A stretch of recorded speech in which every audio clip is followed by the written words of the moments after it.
वो उद्देश्य जिससे परमेश्वर ने हमारा उद्धार किया, कि हमें अपने मूल उद्देश्य को ले आए, असली उद्देश्य में, ताकि हम उसके स्वरूप को प्रकट करें।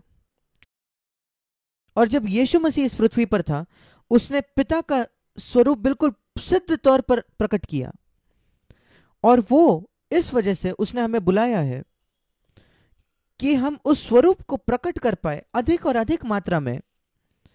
जब हम पहले मसीह के पास आते हैं, हम इतने भ्रष्ट हो चुके होते हैं पाप से, पर परमेश्वर का अनुग्रह जो वो नम्र लोगों को देता है, वो हमारे जीवन को धीरे धीरे धीरे धीरे बदल सकता है कि अधिक अधिक मात्रा में हम मसीह के जैसे बनते जाते हैं।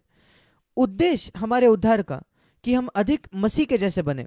रोमियो की पत्री उसका 8वां अध्याय और उसका 29 वचन, क्योंकि जिन्हें उसने पहले से जान लिया था उन्हें पहले से ठहराया। इसका अर्थ उसका पहले से एक अंत उसने निर्धारित किया था। जब आप एक ट्रेन का टिकट खरीदते हो, उस पे आपका गंतव्य लिखा होता है, आप कहां जाने वाले हो। जब परमेश्वर ने आपका उद्धार किया, उसने निर्णय किया था कि आप कहां जाओगे, और वो अंत का जगह स्वर्ग नहीं है, गंतव्य स्वर्ग नहीं है, पहले से ही ठहराया है, ताकि हम उसके पुत्र के स्वरूप में हो जाए, मसीह के स्वरूप में हो जाए, ताकि यीशु मसीह अपने भाइयों में पहलौठा ठहरे, कई भाइयों बहनों में वो पहला हो जाए। वो परमेश्वर का उद्देश्य है, इसको कभी ना भूले। कभी मत सोचे कि उद्धार परमेश्वर का उद्देश्य यह है कि वो आपको स्वर्ग ले जाए, बिल्कुल नहीं। वो आपको यीशु के जैसा बनाना चाहता है, और अगर आप उस उद्देश्य को नहीं बना रहे थे तो आप परमेश्वर की योजना को बिगाड़ रहे हो। जैसे अगर आप ट्रेन टिकट पाते हो एक जगह से दूसरे जगह जाने के लिए, अगर आप सही ट्रेन में हो तो हर एक क्षण, हर एक आप आपके गंतव्य के पास पहुंचते जाते हो। और अगर आप सही मार्ग पर हो, हर दिन हर साल आप अधिक अधिक मसीह के जैसे बनते हो। अगर आप नहीं तो आप गलत दिशा में जा रहे हो। अपने जीवन को परख कर देखें, कैसे है पिछले साल की तुलना में आपका जीवन। आपकी पत्नी आपके विषय में क्या सोचती है, आपका पति आपके विषय में क्या सोचता है। क्या आप अधिक मसीह के जैसे बन गए हो? अगर नहीं तो आप गलत दिशा में जा रहे हो मेरे भाई, मेरे बहन। और इसलिए इसको याद रखें, इसको मन में रखें। आइए हम निकाले पहला यूहन्ना उसका 2 अध्याय और उसका 6 वचन। ये एक अद्भुत बुलाहट है। हर कोई जो कहता है कि वो मसीह में बना रहता है, उसे चाहिए कि वो आप भी वैसा ही चले जैसा वो चलता था। क्या यह संभव है? परमेश्वर कभी हमें ऐसी आज्ञा नहीं देगा जो असंभव हो। आपका रवैया क्या होना चाहिए पैसे के प्रति?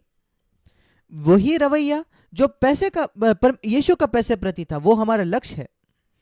आप वहां एक रात में नहीं जाओगे, एक दिन में नहीं जाओगे, पर अगर आप काम करो हर साल, ध्यान से सुनिए, हर साल आपका पैसे के प्रति रवैया और अधिक मसीह के रवैये जैसे बन जाएगा जब पैसे के प्रति उसका था। सेक्स, आपका सेक्स के प्रति जो रवैया है वो वही रवैया होगा जो यीशु का था।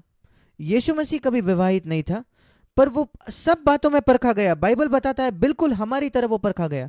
इब्रानियों 4:15, क्या आप परखे जाते हो किसी क्षेत्र में, प्रलोभित होते हो? इब्रानियों 4:15 कहता है यीशु मसीह बिल्कुल हमारी तरह परखा गया, पर उसने कभी पाप नहीं किया, वो निष्पाप रहा। वो पैसे से प्रलोभित हुआ, वो सेक्स से प्रलोभित हुआ, पर उसने कभी पाप नहीं किया। और हमारी बुलाहट है कि हम वैसे ही चले जैसे वो चलता था। हम उसके जैसे रातों रात नहीं बन जाते। पहला यूहन्ना उसका 3 अध्याय उसका 2 वचन, जब मसीह वापस आएगा, आखिरी भाग, हम उसके जैसे बनेंगे, उसके समान। हम कभी उसके समान पूरी तरीके से नहीं बन सकते जब तक वो वापस ना आता। पैसे के प्रति हमारा रवैया और सेक्स के प्रति हमारा रवैया 100% यीशु मसीह के रवैये तक तब तक नहीं बनेगा जब तक वो वापस नहीं आता, पर वो बेहतर होना चाहिए। अगर वो आज 1% उसके रवैये जैसा है, तो कम से कम 1.1% होना चाहिए अगले साल, या 1.2%, 1.5%, 2%, 5%, 10%। साल प्रति साल हम उसके जैसा बनते जाते हैं। लोगों के प्रति उसका रवैया, चीजों के प्रति उसका रवैया, प्रलोभन के प्रति उसका रवैया, हम उसके समान अधिक अधिक बनते जाएंगे। और वो अचानक अपने आप नहीं होता। पहला यूहन्ना 3 अध्याय 3 वचन कहता है, अगर आप में ये आशा है, बहुत जरूरी वचन है, अगर आपके अंदर ये आशा है कि आप मसीह के जैसे बनोगे जब वो आएगा, तो उसका क्या सबूत है? आप अपने आप को वैसा ही पवित्र करते रहोगे।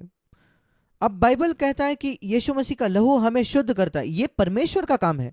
अगर हम अपने पापों को मान ले और अपने पापों से हम मुड़ जाए, तो परमेश्वर विश्वास योग्य है कि वो हमें शुद्ध करे अपने लहू से और हमें साफ करे सारे अधर्म से। पर यह परमेश्वर का काम है, वो हमारे अतीत से बर्ताव करता है। हम कभी अपने अतीत को साफ नहीं कर सकते, शुद्ध नहीं कर सकते। 10,000 अच्छे काम, लाखों अच्छे काम एक पाप को मिटा नहीं सकते। सिर्फ मसीह का लहू ही, जो उस क्रूस पर उसने बहाया, जो न्याय उसने लिया कलवरी के क्रूस पर, जो नर्क उसने अनुभव किया हमारे लिए, वो हमारे पापों की क्षमा देता है। पर हम क्षमा के आगे जा रहे हैं। क्षमा बस उस ग्लास को स्वच्छ करने जैसा है, साफ करने जैसा है। जब आप एक दूध का ग्लास पीते हो या एक पानी का ग्लास पीते हो, सबसे पहले हम उस ग्लास को साफ करते हैं, और परमेश्वर वही करता है, हमारे हृदय को साफ करता है। फिर वो हमें मसीह के जीवन से भरना चाहता है। वो हमें उस कप को खाली नहीं छोड़ना चाहता, और वो तभी होगा जब हम परमेश्वर के साथ सहयोग करें। यीशु ने कहा, मेरा जुआ अपने आप उठाओ और मुझसे सीखे, मत्ती 11:29। हमें एक साथ काम करना है उसके साथ। बाइबल हमें बताती है परमेश्वर हमारे अंदर काम करना चाहता है। फिलिपियों की पत्री उसके 2 अध्याय में यह वचन है, परमेश्वर है जो हमारे अंदर काम करता है, इच्छा डालता है, फिलिपियो 2:13, कि हम इच्छा करें उसकी पैसे और सेक्स के क्षेत्र में, और उसकी इच्छा हम पूरी भी करें पैसे और सेक्स के क्षेत्र में, फिलिपियो 2:13। पर फिलिपियो 2:12 में लिखा है, हमें अपने डरते कांपते हुए अपने उद्धार को पूरा करना है। दूसरे शब्दों में, हमें सहयोग करना है परमेश्वर के साथ। अगर नहीं करेंगे तो हम रोबोट बन जाएंगे। आप जानते हो, ऐसे कुछ चीजें हैं जो परमेश्वर ने बनाया जिनमें इच्छा नहीं है अपने आप की। ये तारे देखिए, ये ग्रह देखिए, उनके पास, उन्होंने परमेश्वर को हजारों वर्ष से उसकी आज्ञा मानी है बिना किसी अनाज्ञाकारिता के, पर उनके पास अपनी स्वतंत्र इच्छा नहीं है। तारे और ग्रह कभी पापी नहीं हो सकते, वो कभी परमेश्वर के पुत्र भी नहीं हो सकते। बिल्कुल वैसे ही पेड़ पौधे, ये फल, ये फूल, ये परमेश्वर की आज्ञा मानते हैं, वो पापी नहीं हो सकते, वो परमेश्वर के पुत्र नहीं हो सकते। सिर्फ तब जब परमेश्वर हमें एक स्वतंत्र इच्छा देता है चुनने के लिए कि हम परमेश्वर के बच्चे बन सकते हैं या पापी बन सकते हैं। और इस वजह से कि परमेश्वर ने हमें एक स्वतंत्र इच्छा दी है, वो चाहता है कि हम उस इच्छा का इस्तेमाल करें उसकी दिशा में हर बार, एक बार नहीं, हर दिन।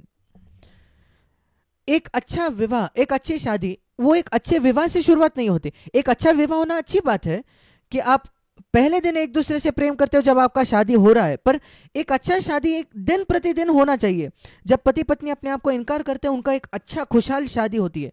अगर अच्छा विवाह हो जाए, इसका यह अर्थ नहीं कि आपकी अच्छी शादी होगी। और वैसे ही अगर आप परमेश्वर को स्वीकार एक बार करो, यीशु मसीह को एक दिन, इसका यह मतलब नहीं आप आत्मिक उन्नति कर रहे हो। कई मसीह बहुत बुरी तरीके से पीछे गए हैं, उनके पहले दिन वो यीशु से अधिक प्रेम करते थे, आज से भी अधिक। हमें अपने आप को शुद्ध करना है पवित्र आत्मा के सामर्थ्य से, और इस वजह से ये बहुत जरूरी है कि हम पवित्र आत्मा से भर जाए।